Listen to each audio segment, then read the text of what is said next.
शुरू अल्लाह के नाम से जो बड़ा मेहरबान निहायत रहम वाला है। अस्सलाम वालेकुम। आज हम बनाएंगे अचारी चटनी जो कि अचार की चलेगी। इंशाल्लाह ताला ये बहुत ही टेस्टी बनकर तैयार होगी। तो चलिए ये स्टार्ट करते हैं। सबसे पहले मैंने यहाँ पे 4 अदद आम ले लिए थे, कच्चे आम जिनको केरी बोलते हैं। उनको हमने इस तरह स्लाइस में काट लेना है। उसके अंदर हम डाल लेंगे 1 कप चीनी का, 1 टेबल स्पून कुटी हुई लाल मिर्च, 1 टेबल स्पून पिसी हुई लाल मिर्च और हाफ टेबल स्पून इसके अंदर जाएगी हल्दी।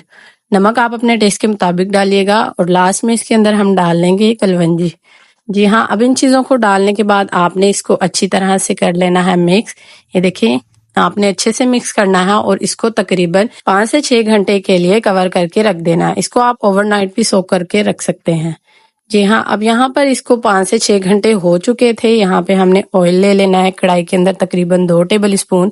इसके अंदर हम डाल लेंगे जीरा, गरम मसाला और 2 अदद हरी इलायची। इसको हम अच्छे से कड़कड़ा लेंगे। फिर इसके अंदर जो हमने आम का मिक्सचर बनाकर रखा हुआ है वो डाल देंगे। ये देखिए, ये अच्छे तरह से इसने पानी छोड़ दिया है। चीनी जो हमारी है वो मेल्ट हो चुकी है। अब ये सारी चीजें हम इसके अंदर डाल देंगे और इसको अच्छी तरह से पका लेंगे।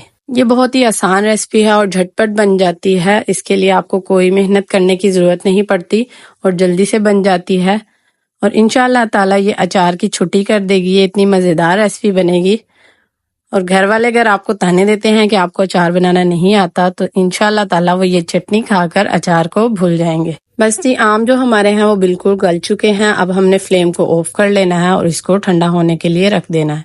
जब ये ठंडा हो जाए तो आपने इसको बॉल के अंदर शिफ्ट कर लेना है। ये देखिए, माशाल्लाह माशाल्लाह बहुत ही शानदार बनकर तैयार हुई थी और बहुत ही टेस्टी भी। ट्राई जरूर कीजिएगा और मुझे दुआओं में याद रखिएगा।